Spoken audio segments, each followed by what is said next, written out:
Shalom saudara kekasih di dalam nama Tuhan Yesus. Kita bertemu lagi di dalam ibadah pasca tuntunan kita. Kita memasuki ibadah, kita bernyanyi dengan lagu Ku Masuk Ruang Maha Kudus. Kita nyanyikan sebanyak 2 kali.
Di dalam nama Allah Bapa dan Tuhan Yesus Kristus serta Roh Kudus, Pencipta langit dan bumi.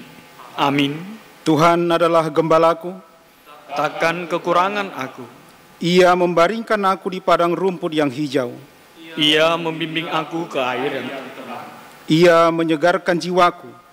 Ia menuntun aku di jalan yang benar oleh karena namanya. Sekalipun aku berjalan dalam lembah kekelaman, aku tidak takut bahaya. Sebab engkau besertaku, gadamu dan tongkatmu, itulah yang menghibur aku. Engkau menyediakan hidangan bagiku di hadapan lawanku. Engkau mengurapi kepalaku dengan minyak, pialaku penuh melimpah. Kebajikan dan kemurahan belaka akan mengikuti aku seumur hidupku. Dan aku akan diam di rumah Tuhan sepanjang masa. Haleluya. Haleluya. Haleluya. Haleluya. Marilah kita berdoa. Ya Tuhan Allah, puji dan syukur kami panjatkan hanya kepadamu, karena Engkau adalah gembala kami. Kami adalah domba tuntunan tangan-Mu. Engkau selalu setia menuntun kami yang menyediakan kebutuhan hidup sehari-hari oleh kemurahan-Mu, yakni sandang, pangan, ketentraman, dan segala sesuatu yang perlu bagi kebutuhan kami. Engkau telah mengangkat kami dari lembah kekelaman karena kasih-Mu melalui Yesus Kristus, Juru Selamat kami, sehingga kami boleh berjalan di dalam kebenaran-Mu. Kami layak bersyukur karena Engkau selalu baik dan setia kepada kami. Hanya kebajikan serta kemurahan-Mu belaka yang menyertai kami seumur hidup. Kami memohon kehadirat-Mu melalui Rohul Kudus-Mu menuntun kami di dalam persekutuan ibadah ini, supaya kami beriman teguh serta memperoleh kekuatan kembali untuk menjalani hari-hari kami. Di dalam nama Tuhan Yesus Kristus, Gembala yang setia, kami naikkan doa ini. Amin.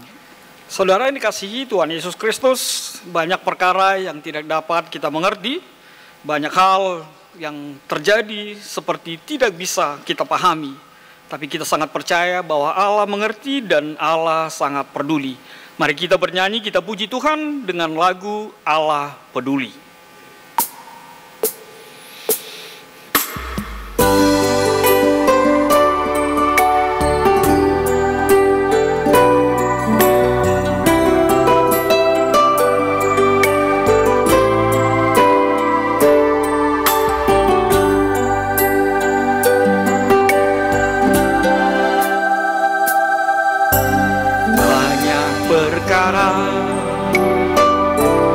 Yang tak dapat ku mengerti, mengapakah harus terjadi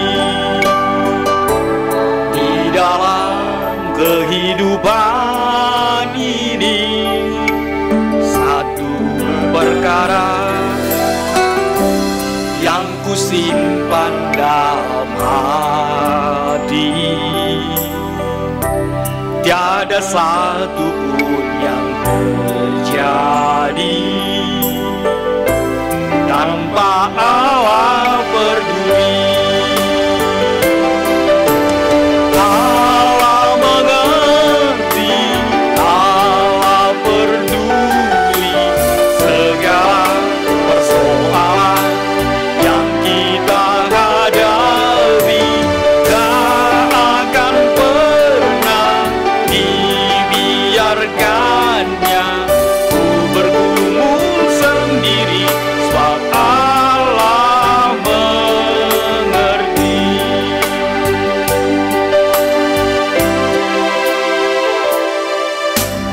Banyak perkara yang tak dapat ku mengerti, mengapakah harus terjadi di dalam kehidupan ini. Satu perkara yang ku simpan dalam hati, tiada satu pun yang terjadi tanpa Allah peduli. Allah mengerti, Allah peduli. Allah mengerti, Allah peduli segala persoalan yang kita hadapi. Tak akan pernah dibiarkannya ku bergumul sendiri, sebab Allah mengerti.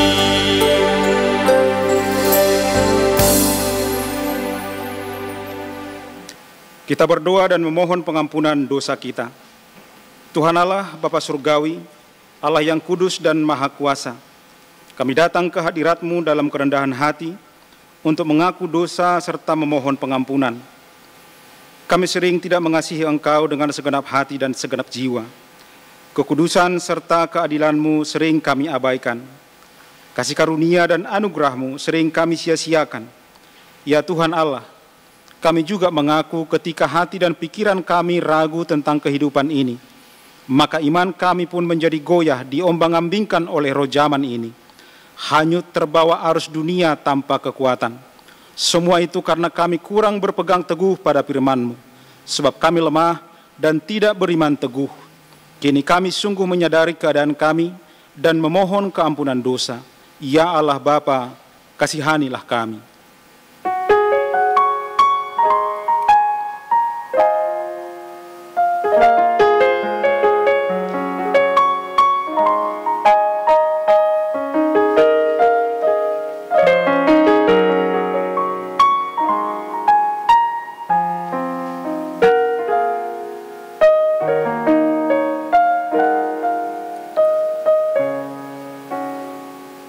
Marilah kita sama-sama memohon.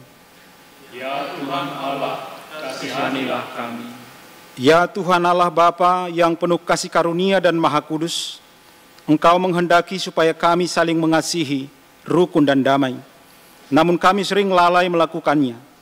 Persekutuan kami masih sering tercela oleh perseteruan, dengki, dan hanya mementingkan diri sendiri.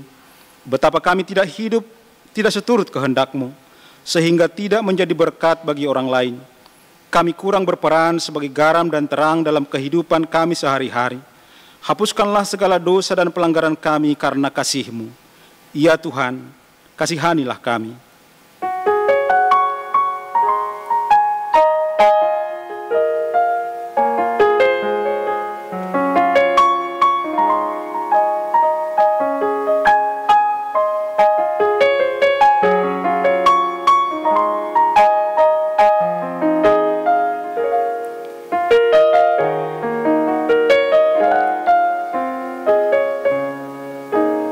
Marilah kita sama-sama memohon. Ya Tuhan Allah, kasihanilah kami. Ya Tuhan Allah yang Maha Kuasa, Bapa kebenaran, oleh kasih karunia-Mu di dalam anak-Mu Yesus Kristus, telah memilih serta menguduskan kami menjadi umat bagi-Mu. Namun kami sering melupakannya. Selaku gereja, Engkau telah mengutus kami menjadi saksi-saksi-Mu di tengah dunia ini. Tetapi acap kali kami kurang peduli terhadap panggilan dan suruhan-Mu. Kami juga kerap sekali berdosa dalam pikiran dan perbuatan. Dalam pekerjaan kami sehari-hari juga, betapa sering tidak mencerminkan kehendak-Mu. Berkat-Mu sering kami sia-siakan, sehingga tidak menjadi kemuliaan bagi nama-Mu. Betapa lagi kami kurang bertanggung jawab, memelihara ciptaan serta melestarikan lingkungan. Ya Tuhan Allah, ampunilah dosa dan pelanggaran kami, kasihanilah kami.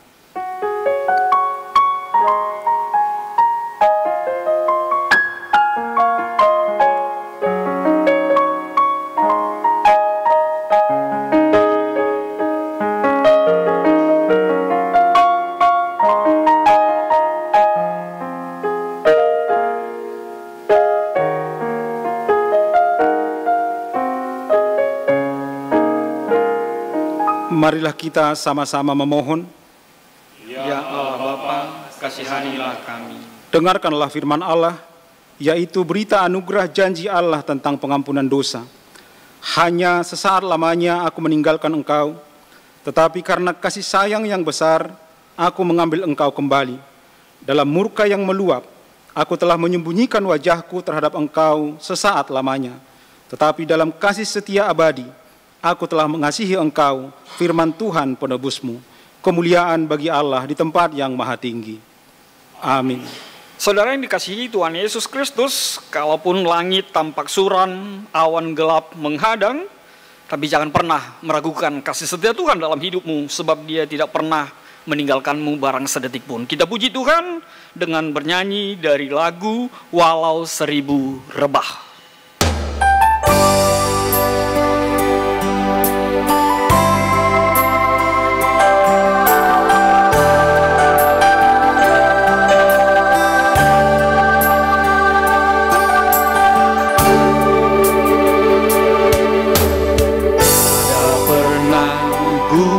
Ragukan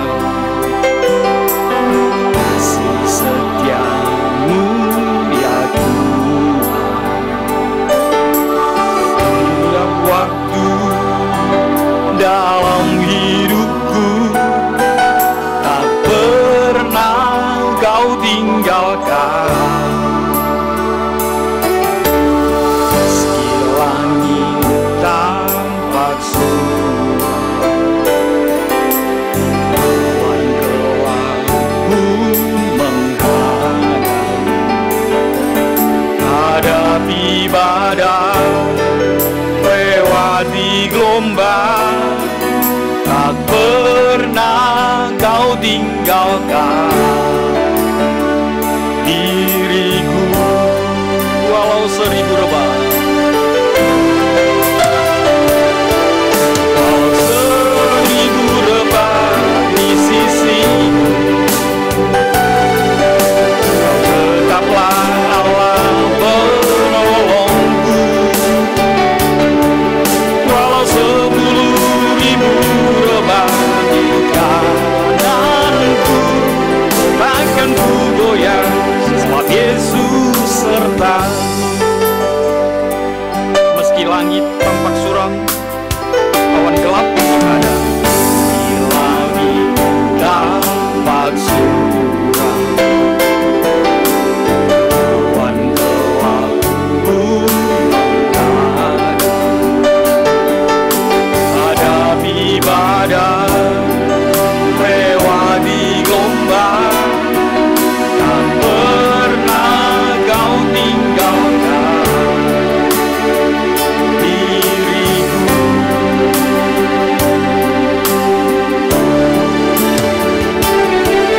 Walau 1000 rebah di sisimu, tetaplah Allah menolongku. Walau 1000 rebah di kananku, takkan ku goyah, sebab Yesus sertaku. Takkan ku goyah, sebab Yesus sertaku. Takkan ku goyah, sebab Yesus sertaku.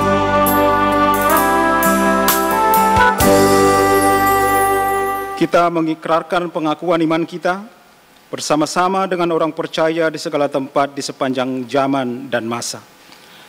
Aku percaya kepada Allah, Bapa yang Maha Kuasa, Khalik langit dan bumi, dan kepada Yesus Kristus, Anaknya yang tunggal Tuhan kita, yang dikandung daripada Roh Kudus, lahir dari anak darah Maria, yang menderita di bawah pemerintahan Pontius Pilatus, disalibkan, mati dan dikuburkan, turun dalam kerajaan maut, pada hari yang ketiga bangkit pula dari antara orang mati, naik ke sorga, duduk sebelah kanan Allah, Bapa yang Maha Kuasa, dan akan datang dari sana untuk menghakimi orang yang hidup dan yang mati. Aku percaya kepada Roh Kudus, gereja yang kudus dan am, persekutuan orang kudus, pengampunan dosa, kebangkitan daging, dan kehidupan yang kekal. Amin. Saudara yang diberkati di dalam nama Tuhan Yesus, hidup kita hanyalah untuk menyenangkan Tuhan, dan biarlah hati kita semakin dibentuk. Sama seperti bejana, Tuhan membentuk kita di dalam kehidupan kita. Kita puji Tuhan, kita senangkan Tuhan dengan lagu Menyenangkan-Mu.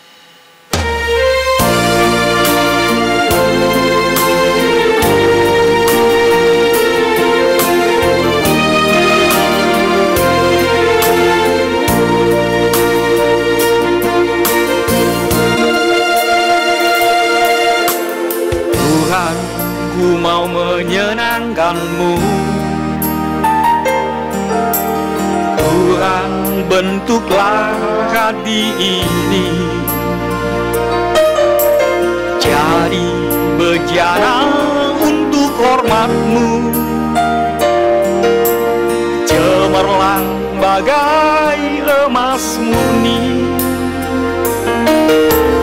Tuhan, ku serahkan hati, semua ku berikan padamu. Kuduskan agar tulus selalu,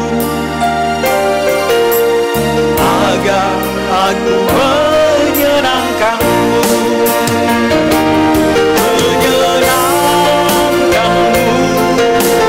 Senangkan-Mu, hanya itu kerinduanku.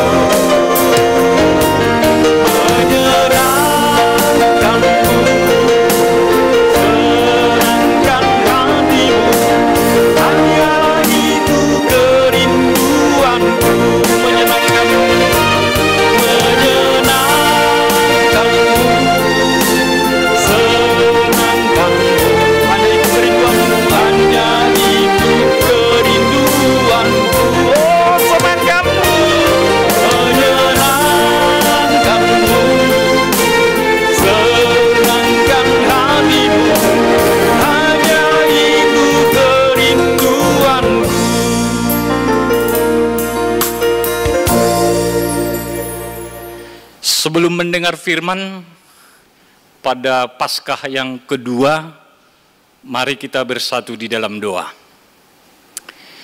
Segala puji dan syukur kami naikkan ke hadirat-Mu Tuhan, karena Engkau telah memberikan penebusan bagi kami lewat kematian dan kebangkitan-Mu untuk menebus kami orang berdosa. Pada kesempatan ini jemaat-Mu berkumpul untuk merayakan Paskah yang kedua. Tolong Tuhan, dalam tuntunan Roh Kudus, berkati kami, agar kami juga memiliki kemenangan untuk melawan ataupun menghadapi kehidupan kami masing-masing. Oh Bapa di sorga, kami rindu firman. Berfirmanlah Engkau, karena masing-masing kami telah siap untuk mendengarkannya. Di dalam nama Tuhan Yesus Kristus kami berdoa dan mengucap syukur. Amin. Shalom. Selamat Paskah bagi kita semua. Firman Tuhan yang menjadi nats khotbah diambil dari 1 Korintus pasal 15, dimulai dari ayat 20 sampai ayatnya yang ke-28. Demikianlah firman Tuhan. Tetapi yang benar ialah bahwa Kristus telah dibangkitkan dari antara orang mati sebagai yang sulung dari orang-orang yang telah meninggal. Sebab sama seperti maut datang karena satu orang manusia, demikian juga kebangkitan orang mati datang karena satu orang manusia. Karena sama seperti semua orang mati dalam persekutuan dengan Adam, demikian pula semua orang akan dihidupkan kembali dalam persekutuan dengan Kristus.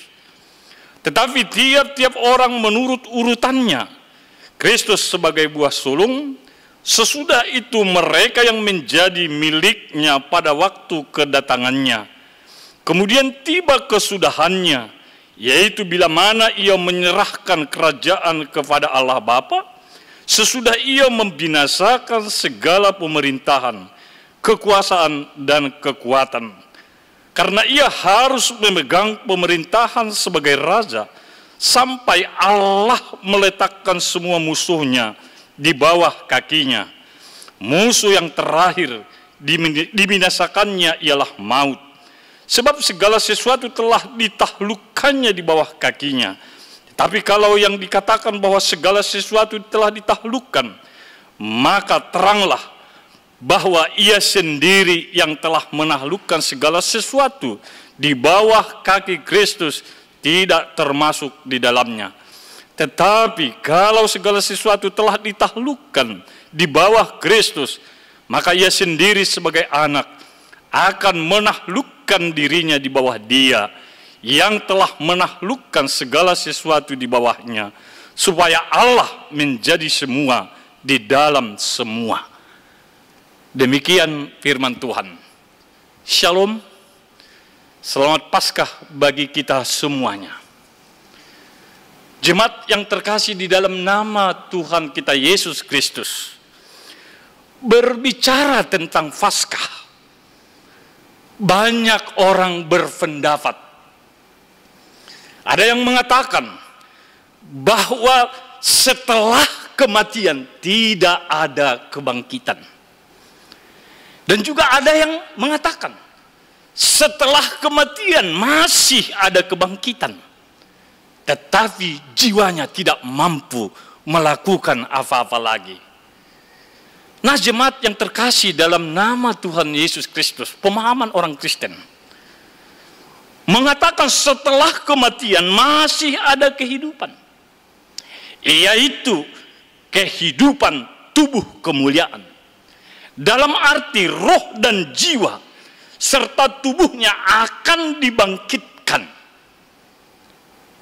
Inilah yang dipahami orang Kristen melalui kebangkitan ataupun Paskah yang kita rayakan hari ini. Orang Kristen memahami bahwa kebangkitan adalah start awal di dalam menjalankan iman, kepercayaan kepada Kristus. Paulus berkata di dalam 1 Korintus 15 ayat 14, tetapi andaikan Kristus tidak dibangkitkan, maka sia-sialah pemberitaan kami, dan sia-sialah juga kepercayaan kamu. Bapak Ibu jemaat yang terkasih dalam nama Tuhan kita Yesus Kristus, kalau demikian, bagaimana kita memaknai Paskah, kebangkitan Tuhan Yesus dengan kehidupan kita sekarang ini?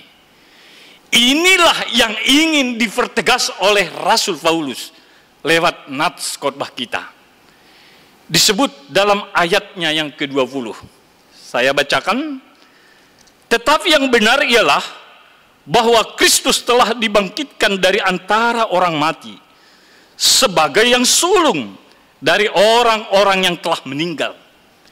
Kalau dalam bahasa Simalungun ada sedikit perbedaannya.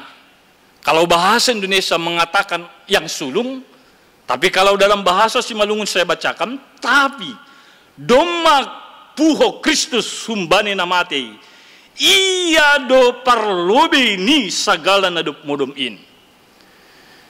Bapak Ibu jemaat yang terkasih dalam nama Tuhan kita Yesus Kristus, disebutkan kalau dalam bahasa Simalungun, iya do nafarlobe. Kalau dalam bahasa Indonesia yang sulung, itu bukan berarti ia nafarlobe ataupun yang sulung bukan dari deret ukur atau deret angka. Tetapi ini ingin memperjelas, kalau dalam bahasa aslinya dia disebut dengan avarkei.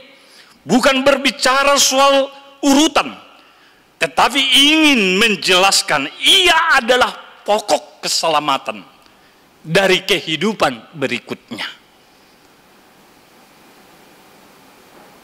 Nah, Bapak Ibu jemaat yang terkasih dalam nama Tuhan kita Yesus Kristus, karena sebelum kebangkitan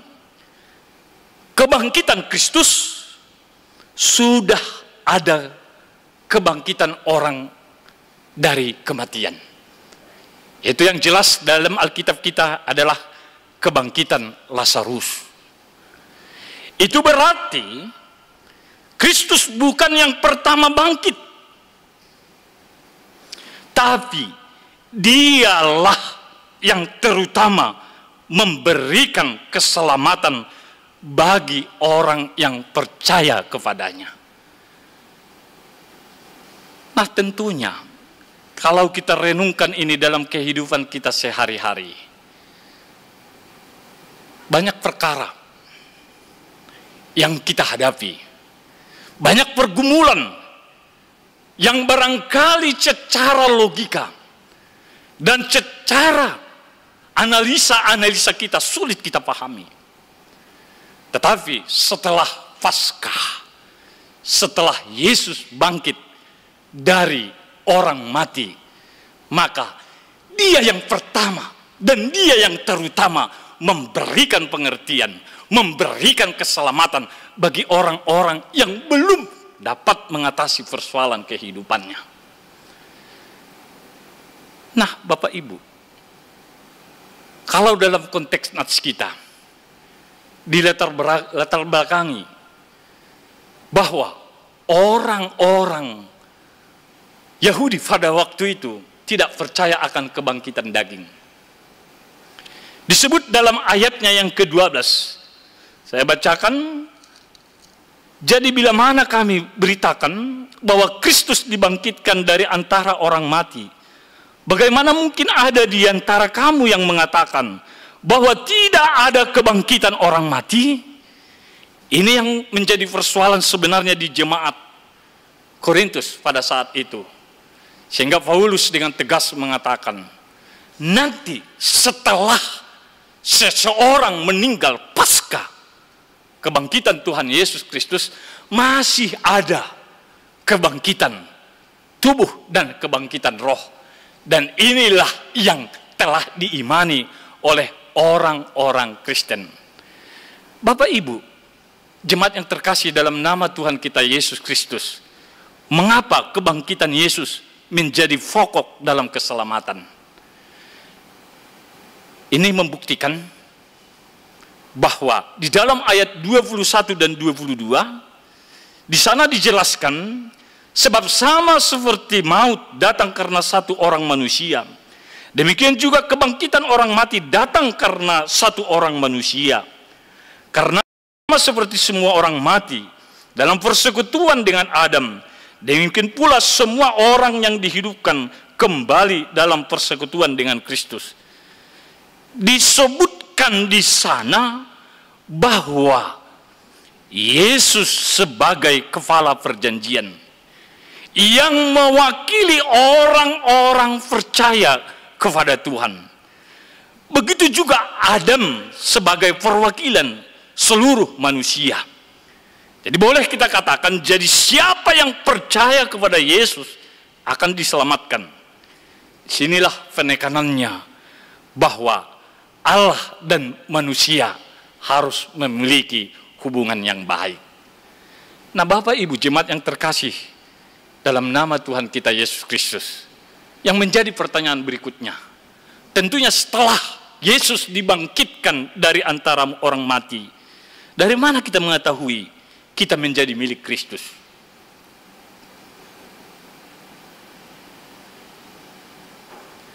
Dalam Roma 8 ayat 9 dan 11 di sana disebut, tetapi kamu tidak hidup dalam daging, melainkan dalam roh.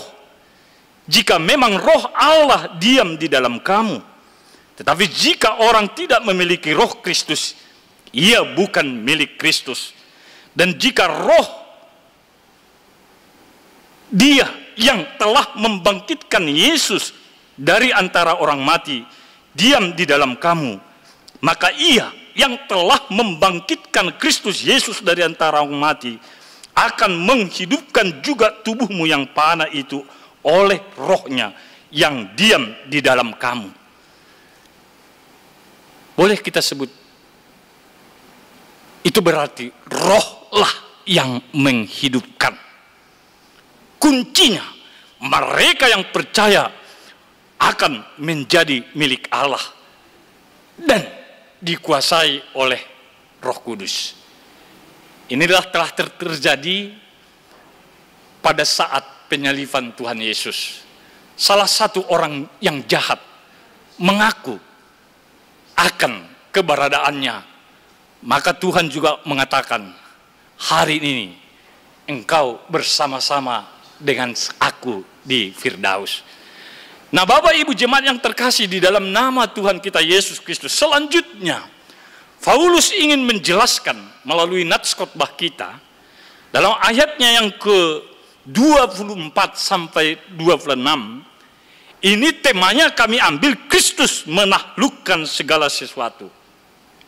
Di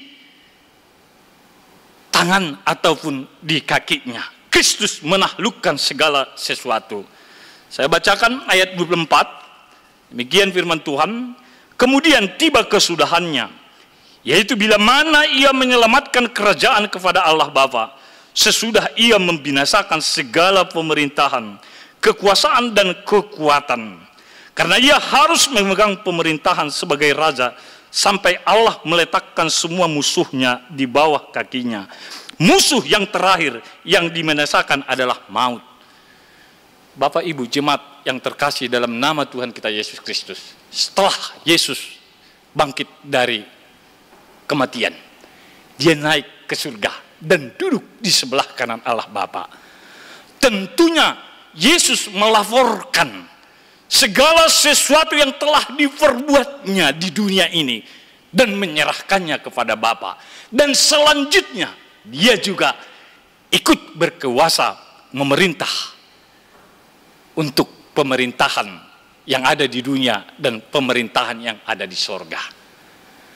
Nah, tentunya ini ada kaitannya juga dengan parousia, kedatangan Yesus yang kedua kali.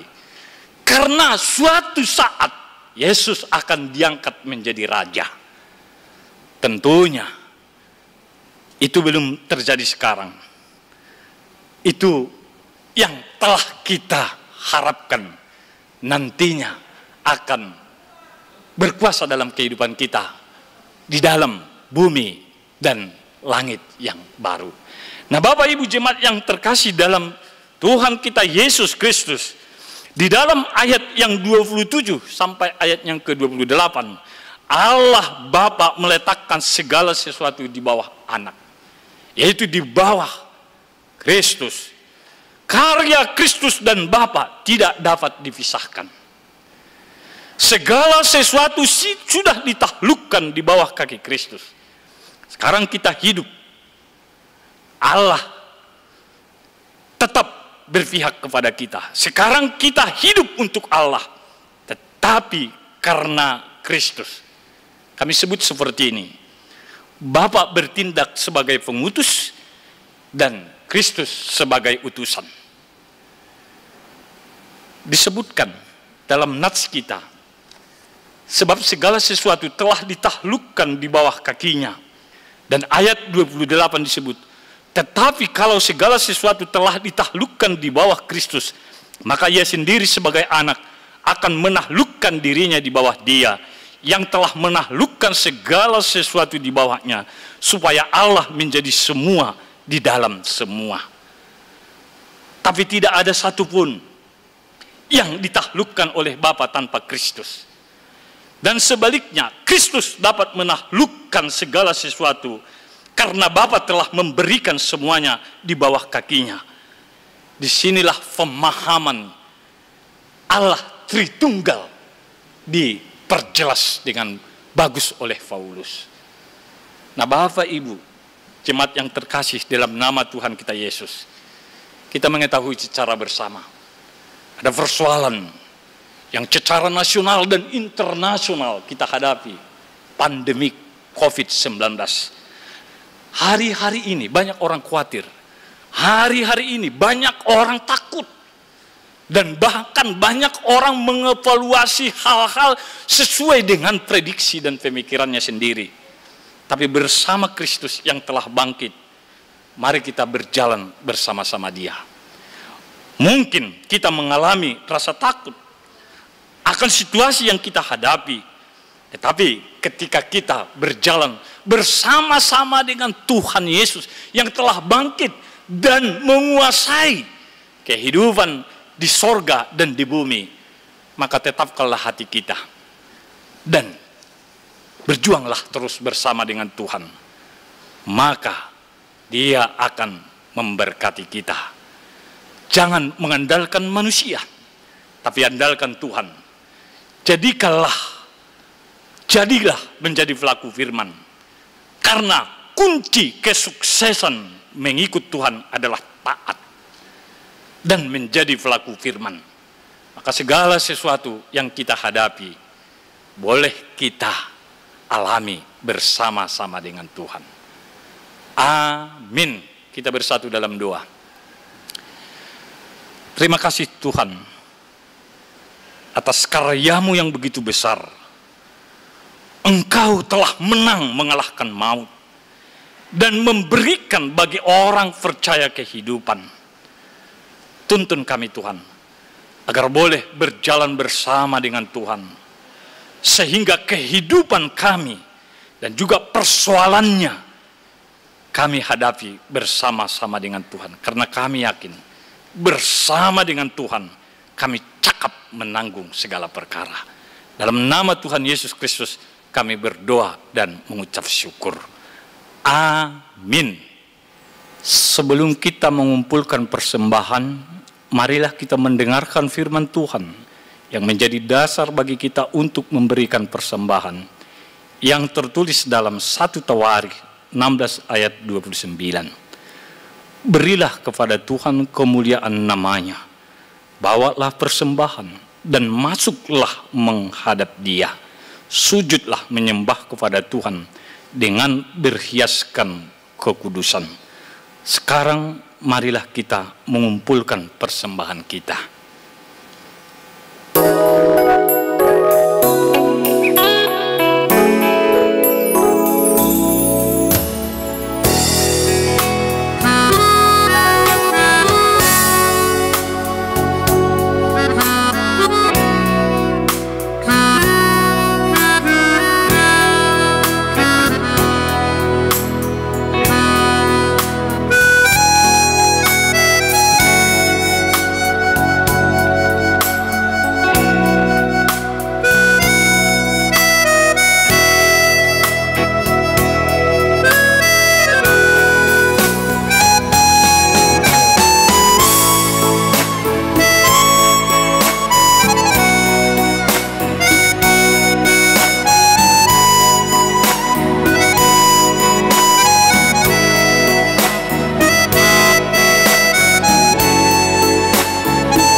Kita berdoa untuk menyerahkan persembahan kita kepada Tuhan.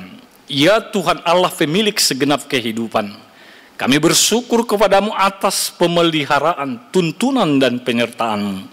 Engkau memberikan makanan, pakaian dan segala kebutuhan kami. Sebagai ucapan syukur kami datang membawa persembahan yang sesungguhnya berasal daripadamu. Kiranya Engkau menguduskan dan memberkatinya agar menjadi persembahan yang harum dan kudus untuk kemuliaan nama-Mu.